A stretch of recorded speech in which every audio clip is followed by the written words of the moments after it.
சின்ன படம் 4-5 கோடி 7 கோடி 8 கோடி படம் பண்ணுறாங்களே, இவங்களுக்கெல்லாம் வியாபாரமும் இல்லை, போட்ட காசு திருப்பி வரதும் இல்லை. பிஸ்னஸ் இல்லையே. பிஸ்னஸ் இருந்தால் தானே உங்களுக்கு நான் 8-7 கோடி பண்ணியிருக்கேன். பெரிய டேரக்டர்கள் யாருமே வந்துட்டு இப்போ வெப் சீரிஸோ இந்த மாதிரியான ஓடிடி தளங்களுக்கு வந்துட்டு டைரக்ட் பண்ண போகக்கூடாது அப்படின்ற ஒரு முன்னெடுப்பு வந்து வைக்கிறாங்க. இது வந்து ஒரு படைப்பாளியோட சுதந்திரத்தை தடுக்கிற மாதிரி தானே சார்? அது பண்ணக்கூடாது. விஜயகாந்தியா வந்து எதுக்கு சில வந்து உட்கார்ந்தார், அவர் ஆசை ஜெயிச்சார்ல, மற்ற மாதிரி இல்லை. மற்ற எம்ஜிஆருக்கு அப்புறம் ஓரளவு ஜெயிச்சு அவர் தானே. எப்படி ஜெயிச்சார்?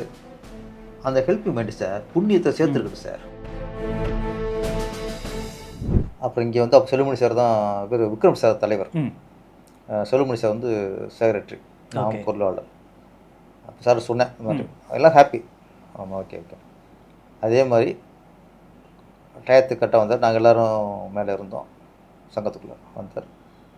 அவர் கையாலே குடித்தேன். அவர் கையில் நாங்கள் செக் கொடுத்து வாங்கிட்டோம். நான் என்ன சொல்ல வரேன்னா, 25 லட்சம் கொடுத்தா அது ஓகே. உங்களுக்கு அன்றைக்கி விளம்பரப்படுத்திருக்கலாம்ல. ஒரு மனுஷன் 20 lakhs கொடுத்துட்டு, நான் சொன்னது ஒரு 8 வருஷம் முன்னாடியே, இன்றைக்கெலாம் அது இன்னும் வேல்யூ ஜாஸ்தி. கண்டிப்பாக. அப்போ விளம்பரத்தை விரும்பல அவர். அப்படியே கண்ணுக்குன்னு வச்ச மாதிரி நானும் வந்து கொடுத்து போகிறேன். அப்போ இது மாதிரி எத்தனை பண்ணியிருப்பார்? நிறைய கேள்விப்பட்டிருக்கேன். ஒரு யாராவது கஷ்டப்பட்ட ஆட்டோ டிரைவர், ஆட்டோ இல்லையா, ஆட்டோ வாங்கி கொடுத்துருக்காரு சார். ஏன்னா அந்த ஆட்டோ டிரைவர் வந்து எங்கள் வீட்டுக்கு வந்து அப்புறம் நீலாங்கிற அவர் வீட்டில் ஆட்டோ சாவி வாங்கிட்டு நேராக எங்கள் வீட்டுக்கு வந்திருக்காங்க. ஓகே, முதல் சவாரி நீங்கள் யாருன்னு சொல்லியிருக்காங்க. ஏன்னா நான் விஜய் வச்சு 2 ரோல் பண்ணுங்கிற ஒரு பாசம். அப்படி முதல் சவாரியில் நான் ஏறி ரவுண்டு போய்ட்டு ஓகே அமௌண்ட் கொடுத்துடலாம் வந்திருக்கேன். அப்போ கேட்டேன் நான் உங்கள்கிட்ட, ஏன்னா அப்போ அந்த ஸ்டிக்கர் ஒட்டுவாங்களே, அஜித் ஸ்டிக்கர், விஜய் ஸ்டிக்கரு, இந்த மாதிரி ஸ்டிக்கர் ஒட்டுவாங்களே. நான் அப்போ விஜய் தான் கொடுத்தாருல, அவர் ஸ்டிக்கர் ஒட்டலாம்னா, சார் அவர் முதல் கடிச்சு தான் சார். நான் என்ன ஏய் என் ஃபோட்டோ கிட்ட ஒட்டினேன், அவளுக்கு சொல்லி கொடுத்தாரு. அப்போ நம்ம சந்தித்த ஒரு 10-15 இன்ஸ்டன்ட்லேயே இவர் கண்டிஷன் கொடுத்தா சார். ஆட்டோவில் அவர் வாங்கி கொடுத்த ஆட்டோ, அதில் அவர் ஃபோட்டோவை ஒட்டாது அப்படின்ட்டுருக்காரு. 25 lakhs சங்கத்துக்கு கொடுக்குறாரு, ப்ரெஸ்ஸும் கூப்பிடாதீங்க அப்படின்னு சொல்கிறாரு. அப்போ இது விளம்பரம் இல்லாமல் இது மாதிரி நிறையா பண்ணிட்டுருக்காரு எனக்கு தெரிஞ்சு. அப்போ எனக்கு தெரியாமல் எவ்வளோ பண்ணியிருப்பார். அப்போ ஹெல்பிங் மைண்டுன்னு ஒன்று இருக்குது. இவர் என்ன பண்ணார், சினிமாவுக்கு என்ன பண்ணார், சில கேள்விலாம் வருது. லிஸ்ட்டு கூட அவ்வளோ பண்ணியிருக்காரு. ஓகே, கொரோனா காலத்தில் எவ்வளோ கொடுத்தாரு, எங்கள் பெப்சிக்கு எத்தனை லட்சம் கொடுத்துருக்குறாரு, நிறைய அவர் நிறையா தொழிலாளருக்கு நிறைய பண்ணியிருக்காரு சார். நிறைய லிஸ்ட் நிறையா இருக்கு. இவங்க கேட்குறாங்கல்ல, சத்யராஜ் பொண்ணு கேட்குறாங்க, ஒரு நிவாரண நிதின்ட்டு இவர் கொண்டு போய் சிஎம்கிட்ட எத்தனை லட்சம் கொடுத்துருக்காரு? கொடுத்துருக்காரு. உங்கள் அப்பா என்ன கொடுத்தாரு? முதல் உங்கள் அப்பா நடிகரை கஷ்டப்படுறாரு வர்றாரு, இதே சம்பாதிக்கு. இவர் வந்து ஒரு படம் ஒரு வருஷம் எடுக்கிறார், ஒரு வருஷத்தில் அவர் எத்தனை படம் நடிக்கிறாரு? சரி, இவர் 1 கோடி கொடுக்குறாரா? ஒரு 10 லட்சம் உங்கள் அப்பா கொடுத்துருக்காரா? அப்பா நடிகர் தானே, அவர் நடிகர் கிண்டல் பண்ணுறீங்களா? வெள்ள நிதி முதல்வர் நிதிக்கு நிறையா கொடுத்துருக்காரு. இவர் என்ன கொடுத்தாரு? ஒருத்தரை வந்து சும்மாலாம் குறை சொல்லி அசிங்க கொடுக்கக்கூடாது. அது பண்ணாதான் பண்ணலாம். இப்போ சத்யராஜ் வந்து பண்ணலை. விஜயகாந்த் இருக்கும்போது, இவர் மார்க்கெட் இருக்கும்போது சிலது பண்ணியிருக்காரு. அது விஜயகாந்த் பண்ணிட்டு பண்ணாமல் தப்பா பொறுமைன்ட்டு பண்ணியிருக்காரு. அது அவரே சொல்லியிருக்காரு. விஜயகாந்த் அவர் வந்து ஆவா ரஜினி பண்ணிட்டாரு தப்பா போயிருமேன்னு நான் பண்ண சொன்னாரா? இல்லை ஒரு அஜித் விஜய் பண்ணிட்டாரு நான் பண்ண தப்பாக போயிடும் அப்படின்னு சொன்னாரா? இல்லை. தப்பாக போயிருமேன்ட்டு பண்ணுறதுலாம் உதவி இல்லை, அது புண்ணியத்தில் சேராது. நமக்கு தோணணும், இவன் பண்ணிட்டானே நம்ம பண்ணணும்னு பண்ணக்கூடாது, நம்ம பண்ணணும் சார். சுற்றி இங்கே வரேன்னா நீங்கள் அவ்வளோ அசிங்கப்படுத்துறியா வர? புரியுது. ஆமாம், நிறைய கேள்வி நான் கேட்கலாம். சரி, இது அரசியல் போகக்கூடாதுங்கிறத விட்டேன். அது மாதிரி சும்மாலாம் போயிட்டு ஒருத்தர் போய் சீண்டக்கூடாது. நீங்கள் வந்து அரசியல் வந்தார், அரசியல் ரீதியாக பண்ணிக்கங்க. என்ன பண்ணாருன்னா, நான் எனக்கு தெரிஞ்சு நான் சொல்கிறேன். நான் ஒரு 10 பேர் கூப்பிட்டு வரேன். அவர் யார் யாருக்கு ஆப்ரேஷன் பண்ண கொடுத்துருக்காரு, எவ்வளோ மருத்துவ உதவி பண்ணியிருக்காரு. அந்த வண்டி தள்ளுறாங்களா பீச்சில், அந்த பீச்சில் அந்த கடலில் பண்ணுவோம், வேர்க்கடலில் பண்ணுவோம், அந்த வண்டி வாங்கி கொடுத்துருக்காரு சார். நான் வந்து பீச்சுக்கு போயிருக்கேன், ஃபேமிலி போயிட்டு ஒரு பொண்ணு கடலில் விட்றேன். காசு வாங்கிட்டு சொல்கிறாரு, சார் விஜய் சார் உங்களுக்கு லைவ் கொடுத்த மாதிரி எனக்கு லைவ் கொடுத்தாரு.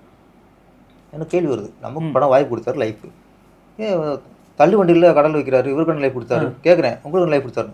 சார் இந்த வண்டியை வாங்கி கொடுத்தா சார். அப்போது நம்ம அங்கங்கே கண்ணில் பட்டது, கேள்விப்பட்டது தான். இது நிறைய பண்ணியிருக்காரு. இது அவர் சொல்கிறேன். அதனால தான் இந்த இடத்துக்கு வந்திருக்கே தவிர சும்மா வர முடியாது சார். புரியுது. நாங்கள் சும்மாலாம் ஆசைக்கு வந்துலாம் அவ்வளோ வெற்றி அடைய முடியாது. யார் கமல்ஹாசன் வெற்றி அடைஞ்சாரா? அவர் ஜெயிச்சாரா? இல்லை. ஏன்னா அவர் எதுக்கு யாருக்கு என்ன பண்ணார்? இதே ரஜினி சார் போய் முதல்வர் நிதிக்கு எவ்வளோ கொடுத்துருக்காரு, அவர் பொண்ணு எவ்வளோ கொடுத்துருக்கு, பொண்ணு போய் கொடுத்தாங்கல்ல. சிவகுமார் ஃபேமிலி எவ்வளோ கொடுத்துருக்கு, எல்லாம் லிஸ்ட் இருக்குது. சத்யராஜ் ஃபேமிலி என்ன கொடுத்துச்சு, கமல்ஹாசன் என்ன கொடுத்தாரு? போய் எப்படி ஜெயிப்பீங்க நீங்கள்? அந்த உதவுற எண்ணம் இருக்கணும், செஞ்ச புண்ணியம் இருக்கணும். விஜயகாந்தியா வந்து எதுக்கு சில வந்து உட்கார்ந்தார், அவர் ஆசை ஜெயிச்சார்ல. மற்ற மாதிரி இல்லை. மற்ற எம்ஜிஆருக்கு அப்புறம் ஓரளவு ஜெயிச்சு அவர் தானே. எப்படி ஜெயிச்சார்? அந்த ஹெல்ப்பிங் மைண்டு சார், புண்ணியத்தை சேர்த்துருக்குது சார். புண்ணியத்தை சேர்த்தா தான் உங்களுக்கு வெற்றியை கொண்டாந்து உட்கார வைப்பான். அப்போ நீங்கள் விஜய் சார் இன்னைக்கு இவ்வளோ வெற்றி பெருமானம் வந்திருக்குன்னா புண்ணியம் சேர்த்துருக்காரு. சும்மாலாம் ஒருத்தர் வரவே முடியாது. அதில் எனக்கு தெரிஞ்சதே விளங்கும்போது தெரியாது, நிறையா இருக்கலாம், நிறைய நடந்திருக்கு, நிறைய கேள்விப்பட்டு, நிறைய விஷயம் நான் கேள்விப்பட்டிருக்கேன் சினிமாவிலேயே. அவ்வளோ விஜய் சார்னோட அவ்வளோ ஒர்க் பண்ணாங்கல்ல, காஸ்டியூமர், மேக்கப் மேன், பிஆர்ஓ, இவங்க எல்லாருக்குமே திருப்பாச்சிக்கு முன்னாடியே எல்லாரும் சொந்த விட ஆரம்பிச்சார் சார். எந்த நடிகை பண்ணியிருக்காங்க? இது புது இதாக சார். அவங்க இப்போ இருக்க மேக்கப் மேன், காஸ்டியூம் இருக்க எல்லா வீடுமே டிரைவர் இருக்கார் ராஜேந்திரன், எல்லோரும் வீடு வாங்கி சொந்த வீடு வாங்கி கொடுத்தார் சார். இன்றைக்கி இருக்க அவர்கிட்ட எல்லாம் இருக்காங்க. வாடகை எதுவும் அவங்க எந்த வாடகை பற்றி எதுவுமே இல்லை. இனிமேல் இருக்காங்களே. எந்த வேறு ஆர்டிஸ்ட் யாராவது பண்ணியிருக்கா? நிறையா சொல்லிட்டே இருக்கலாம் நம்ம வந்து. ஆனால் இதெல்லாம் சேர்ந்து தான் கொண்டு இந்த இடத்துல உட்கார வச்சுருக்கோம். அதே மாதிரி தான் தயாரிப்பாளர் சங்கம் அவங்க வந்துட்டு ஒரு கோரிக்கை வச்சுருந்தாங்க. அதுக்காக ஸ்ட்ரைக்குமே வச்சுருந்தாங்க. என்னென்னா, இப்போ பெரிய சம்பளம் வாங்குகிற நடிகர்கள் எல்லாமே வந்து ப்ராஃபிட் ஷேர் அடிப்படையில் தான் வந்துட்டு படம் நடித்தாங்கன்னா நல்லாயிருக்கும் அப்படின்னு சொல்லி இந்த ஒரு திட்டத்தை கொண்டு வராங்க. இதை வந்து நடிகர்கள் ஏற்றுப்பாங்களா? இது நடைமுறைக்கு வர்றது நல்லதா? அவங்க போட்டிருக்காங்க. என்னையை பொறுத்த வரைக்கும் நான் வந்து ஒரு சங்கம் சாராமல் ஒரு இயக்குனர் பேரரசா, ஏன்னா சங்கத்துக்கு பொறுப்பு இருக்கனால சங்கத்தின் கருத்தை எடுத்துக்கூடாது. ஓகே. ஒரு தனிப்பட்ட ஒரு இயக்குனர் அப்படின்னா ஒரு இதில் சதவீத அடிப்படையில், ஷேர் அடிப்படையில் ஒரு ஹீரோ ஒர்க் பண்ணுறாங்கிறது அது வந்து அது தனிப்பட்ட விருப்பம். ப்ரொடியூசருங்கிறது யார்? அவ்வளோ ப்ரொடியூசர் அவ்வளோ முதலாளி. ஆமாம், முதலாளி. நடிகருங்க யார்? சம்பளம் வாங்கி நடிக்கிற நடிகர். டைரக்டர் சம்பளம் வாங்கிட்டு ஏற்கிற ஒரு தொழில். எடிட்ரு எல்லாருமே ஒரு ப்ரொடியூசர்கிட்ட சம்பளம் வாங்குறவங்க. அப்போ நீங்கள் வந்து என்ன பண்ணுறீங்க? அவர் பார்ட்னராக கூப்பிட்றீங்க. நடிகராக அவர் பார்ட்னராக முதல்ல. ஓகே. நான் வந்து இப்போ நீங்கள் ப்ரொடியூசர் சார், நான் நடிகர் சார். நீங்கள் வர்றீங்க, நான் 100 கோடி சம்பளம் கேட்குறேன் சார். 100 கோடிலாம் முடியாது, 60 கோடி. அப்போ நான் சொல்கிறேன், எனக்கு சம்பளம் வேணாம், படத்தை முடிங்க, பிஸ்னஸில் எனக்கு பாதி கொடுத்துருங்க அப்படின்னு நான் சொன்னேன். ஓகே. இல்லை அது எப்படி? நீங்கள் சம்பளத்தை கேளுங்க, லாபம் நஷ்டம் என்ன பொறுத்து அப்படின்னா என்ன சம்பளம் எனக்கு 100. உங்களுக்கு இஷ்டம் இல்லை, நீங்கள் போடாதீங்க. 100 கோடிக்கு நான் ஒருத்தர் இல்லைன்னா நீ என்கிட்ட பேசிக்கிட்டு இருக்கீங்க. புரியுது. போடாதீங்க. உங்களுக்கு நான் 60 லட்சத்துக்கு 60 கோடி தான் நான் ஒருத்தா. 60 கோடி இந்தாங்க, 10 கோடி அட்வான்ஸ் வாங்க. உங்களை யார் சார் கட்டாயப்படுத்துறேன்? ஏன்னா நான் சொல்கிறேன், நீங்கள் வந்து ஒருத்தனா அவங்களுக்கு ஒரு பொருள் கூட சார், ஒரு பொருள் கூட, ஒரு பழம் வெறும் ஆப்பிள் சொல்கிறேன், ஆப்பிள் வந்து 1 கிலோ கேட்குறாங்க, 1 கிலோ 500 ரூபாங்கிறாங்க. அவங்களுக்கு 500 ரூபா வேணா, அந்த நம்ம பகல் கடை இருக்குது அங்கே 300 ரூபாய்க்கு வாங்கிக்கணும், அங்கேயும் வாங்கிக்க போகிறேன். நீங்கள் 300 ரூபா கொடுத்தாருன்னு இப்படி சொல்ல முடியும்? எனக்கு இஷ்டம் தான் வாங்குறீங்களா, வாங்கி போயிட்டு இருக்கணும், அவ்வளோதான் வியாபாரம். ஒரு ஆப்பிள் கூட அவன் சொல்கிற விலைக்கு ஒத்து வந்தால் வாங்குவோம், இல்லையா போயிட்டு இருக்கோம். ஆமாம். அது மாதிரி ஒரு நடிகர் வந்து அவருக்கு இவ்வளோ தான் அமௌண்ட்டுன்னு நீங்கள் உங்களுக்கு டிசைட் பண்ணுங்க. நீங்கள் இல்லை வருஷம் ஒரு தயாரிப்பு சங்கத்தில் ஒரு கூட்டம் கூடுங்க. அப்பா இந்த வருஷம் இந்த ஹீரோவுக்கு இவ்வளோ ஃப்ளாப் ஆகிடுச்சு, இவருக்கு இந்த வருஷம் ஓடி இருக்குது, இவருக்கு எந்த ப்ரொடியூசரும் இதுக்கு மேலே சம்பளத்தை கொடுக்காதீங்க. நீங்கள் நீங்கள் கொடுக்க நீங்கள் சட்டம் போடுங்கிறேன். அவரை வாங்க சொல்லாங்க, உங்கள் சங்கத்தில் கொடுக்காதுன்னு சொல்லுங்கள். புரியுது உங்களுக்கு? அவர் வேறு சங்கம் சார், நடிகர் சங்கத்தில் இருக்காங்க சார். அவங்கள அவரை போய்ட்டு நீங்கள் வாங்காதுன்னு சொல்கிறத விட உங்கள் சங்கத்து உறுப்பினர் கூப்பிட்டு இந்த நடிகர் இவருக்கு இதுக்குள்ளே கொடுக்காதுன்னு சொல்லுங்கள். அதுக்கு மேலே கொடுத்துட்டீங்கன்னா சங்கத்தை தூக்கிடுவோம், அப்புறம் படம் பண்ணுவா சொல்லுங்கள். எல்லாம் கண்ட்ரோல் வரும் சார். வருமா? வரும். நீங்கள் போய் எதுக்கு வாங்காதுன்னு சொல்கிறேன். அதனால் இது நடைமுறையில் சொல்கிறாங்க. இவங்க ஆதங்கத்தை, இவங்க வழியை உணர்த்ததுக்கான ஒரு போராட்டம். நாங்கள் லாஸ் ஆகிறோம், எங்களையும் மனசில் வைங்க, நீங்கள் மொத்தம் வாங்கிட்டு போயிடாதீங்க அப்படிங்கிறதுக்கு அவங்களுக்கு உணர்வு வைக்கிறாங்க. எல்லாம் ஓகே, அதுக்கான ஒரு இதுதான். ஆனால் அது உணர்ந்து சிலர் பண்ணுறாங்க சார். சிலர் நடிகர் இருக்காங்க, அவங்க பார்ப்பாங்க, பாட்டு ஓகே ஒரு சம்பளம் போது ஓகே பாதி வச்சுங்க, பாதி ஷேரில் 30% 40% கொடுங்க. அப்போ என்னென்னா அவங்களுக்கு ஒரு பாரம் குறையுது. பிடிச்சிருக்கு, உங்களுக்கு 150 ஒரு நடிகர் வாங்குறாருன்னா அவங்க என்ன 150 கொடுக்கணும்ல, வட்டிக்கு வாங்கி கொடுக்கணும், அதெல்லாம் இருக்குது. இதில் இருக்குது. ஃபஸ்ட்டு 150 இன்வெஸ்ட்மெண்ட் இல்லை. எஸ், ரிலீஸ்க்கு அப்புறம் தானே. ரிலீஸ்க்கு அப்புறம் அவருக்கு 300 கூட போகும், 300 கோடிக்கிட்ட வாய்ப்பு இருக்குது. டேபிள் ப்ராஃபிட் ஆமாம் இருக்குது. அதில் சொல்கிறாங்க. ஆனால் இங்கே நம்ம நடிகர்கள் யாரும் ஒத்து வர மாட்டாங்க. நம்ம சொல்கிறது ஒரு கண்டிஷன், 100 கோடி சம்பளமா, ஃபஸ்ட்டு இவ்வளோ அட்வான்ஸ் தருவோம், பாதியில் தர மாட்டோம், படத்துக்கு முன்னாடி இவ்வளவு, பாதி ஷூட்டிங் முன்னாடி இவ்வளவு, படம் முடிவுக்கு முன்னாடி இவ்வளவு, டப்பிக்கு முன்னாடி இவ்வளவு பிரித்து இதுக்கு மேலே தர மாட்டோம். சதவீத அடிப்படையில் நீங்கள் மொத்தமாக கொடுத்துட்டு பாதி பேர் கொடுத்தா வட்டி கட்டணும். நீங்கள் 100 கோடி ஃபஸ்ட்டு 10 கோடி கொடுங்க, ஒரு மாதம் கழிச்சு 120 கொடுங்க. பார்ட்டாக கொடுக்கும்போது உங்களுக்கு அவங்க பார்ட்னர் இருக்காது. சில நடிகர்லாம் மொத்தமாக கேட்குறாங்க. அப்புறம் சில நடிகர் இருக்காங்க, இவங்க சம்பளம் கொடுத்து அவங்களே ஜிஎஸ்டியும் கட்டி அவங்களே டேக்ஸ் எல்லாம் கட்டி மொத்தம் லட்டு மாதிரி கொடுத்துடணும். அவங்க ஒன்றும் பண்ண மாட்டா. அவங்க அப்புறம் சில நடிகர் இருக்காங்க, நான் ஷூட்டிங் வருவேன், என் சம்பளத்துக்கு எல்லாம் பண்ணி கொடுத்துரு, உனக்கு டேக்ஸ் கட்டி உனக்கு இன்கம் டேக்ஸ் கட்டி எல்லாம் கட்டி என்ன தான் பண்ணுறீங்க நீங்கள்? இதெல்லாம் நீங்கள் உஷாராயிங்க. இப்போ 100 கோடியா நீ கட்டிக்கோ, நீ வாங்கிக்கோ அப்படின்னும்ல. அதெல்லாம் நிறைய பேச நிறையா இருக்குது. இருந்தால் இது ஆனால் ப்ரொடியூசர் பாவம். ப்ரொடியூசர் ஒரு வகையில் அவங்க பெருசாக பெரிய நடிகர் வச்சு பண்ணுறவங்க ஓரளவு பண்ணிடுறாங்க. அவங்களுக்கு பெரிய அடியாக சின்னத்தில் ஒரு 2 கோடி 3 கோடி பரவாயில்ல, 30 கோடி 35 கோடி லாஸுங்கும் போது அதுக்கப்புறம் அந்த ப்ரொடியூசர் படம் பண்ணுறது. அதனால் நிறைய ப்ரொடியூசர்லாம் அன்றைக்கி விழுந்தா எந்திரிக்க முடியும்.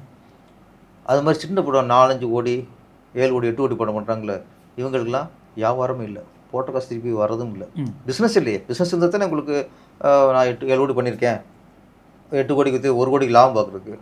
இதுவே இல்லை, ரிலீஸ் பண்ணுறதே காசு செலவு பண்ணி தான் பண்ணுறாங்க. இன்றைக்கி சினிமா நிலம்பு ரொம்ப மோசம். பிஸ்னஸ் வியாபாரங்கிறது இல்லை. ஊர்லேருந்து வர்றவங்க சின்ன சின்ன படம் பண்ணுறவங்க பேச போனால் போகுது அப்படின்னு பண்ணிட்டு போகிறவங்க தான் படம் பண்ணுறாங்க. யாரும் லாபத்துக்காகவோ வியாபாரத்துக்காகவோலாம் யாரும் இன்றைக்கி பண்ணலை. டூரிஸ்ட் நிலம் தான் சினிமாவில் ரொம்ப ரொம்ப மோசம். இப்போது ஒரு படம் மட்டும் வச்சுங்களேன், டேரக்டருக்கு சம்பளம் பாக்கி, பெப்சியில் கம்மி கொடுத்தா போதும் வாங்கி கொடுத்துருவாங்க. கேமரா சம்பளம் பாக்கி, பெப்சியில் கம்மி கொடுத்தா போதும் வாங்கி கொடுத்துருவாங்க. அவங்கவுங்க அன்னன்னைக்கு உடச்சதுக்குலாம் சம்பளம் வாங்கிக்கிறாங்க. 5 கோடினா 5 கோடி என்ன டெக்னிக்ஸ் எல்லாம் வாங்கி, அந்த 5 கோடி முதலீடு பண்ணார் ப்ரொடியூசர். அப்புறம் 5 கோடி வியாபாரம் ஆகுதா? அந்த 5 கோடி வந்துச்சா? வராது. அப்போ மற்ற எல்லோரும் வாங்கி போடுறாங்க. கடைசியாக இழந்து நிற்கிறது ப்ரொடியூசர் தான். நீங்கள் அவரை காப்பாற்ற வேண்டிய சூழ்நிலை சினிமா இருக்குது. என்னை பொறுத்த வரைக்கும் நடிகர்கள், டைரக்டர்கள் எல்லாருமே சேர்ந்து ப்ரொடியூசரை காப்பாற்றணும். ஓகே, நியாயமான செலவு அவங்களுக்கு பண்ணணும். அந்த பொசிஷனில் இன்றைக்கி இருக்குது. அந்த வேதனையிலையும் அந்த இதுலேயும் தான் அவங்க நடிகர்கள்ட்ட கோரிக்கை வச்சுருக்காங்க. நடிகர்களும் நான் சரி மிகப்பெரிய சம்பளம் வாங்குறவங்க, இப்போ சும்மா 10 லட்சம் வாங்குறவங்க, ஒரு 50 லட்சம் வாங்குறவங்களும் ஒன்றும் பண்ண முடியாது. ஆமாம், கோடிக்கு மேலே வாங்குறவங்க இதில் வந்துட்டால் நல்லது. அதே மாதிரி தான் சார், பெரிய டேரக்டர்கள் யாருமே இப்போ வெப் சீரிஸோ இந்த மாதிரியான ஓடிடி தளங்களுக்கு டைரக்ட் பண்ண போகக்கூடாது அப்படின்ற ஒரு முன்னெடுப்பு வைக்கிறாங்க. இது ஒரு படைப்பாளியோட சுதந்திரத்தை தடுக்கிற மாதிரி தானே சார்? அது பண்ணக்கூடாது சார். நான் சீரியல் பண்ணுறேன்னா, ட்ராமா பண்ணுறேன்னா, வெப் சீரிஸ் பண்ணுறேன்னா, அதில் உங்களுக்கு கமிட் என்னன்னா உங்கள் படத்தை ஒழுங்காக பண்ணான்னு தான் விஷயம். அப்புறம் நீ இன்னொன்று டேரக்ஷன் பண்ணுறவன் வேறு பிஸ்னஸ் பண்ணக்கூடாது. நான் வேறு பிஸ்னஸ் பண்ணியிருக்கேன், ஏதோ ஒன்று பிஸ்னஸ் பார்ப்பல, ஏதோ ஒரு ஃபேக்ட்ரி வச்சுருக்கேன், ஏதோ வச்சுருக்கேன், நீங்கள் பண்ணக்கூடாதுன்னா அது தனி இது. அப்போ டேரக்டர் நாளைக்கு டேரக்டர் வந்து ப்ரொடியூஸ் பண்ணக்கூடாது, எத்தனை ப்ரொடியூசர் இன்னைக்கு எத்தனை டேரக்டர் நீங்கள் ப்ரொடியூஸ் பண்ணியிருக்காங்க. அதெல்லாம் இன்றைக்கி உங்கள் படத்துக்கு கமிட் ஆகிட்டு நான் அதில் தப்பு பண்ணேன்னா கேளுங்க. அது உங்கள் ப்ராஜெக்ட் வரைக்கும் நான் கமிட் ஆகிருக்கேன் அக்ரிமெண்ட்டில், உங்கள் அக்ரிமெண்ட் தான் பேசும். நீங்கள் எது இன்னொரு அக்ரிமெண்ட் பண்ணக்கூடாது, அது சரி வராது.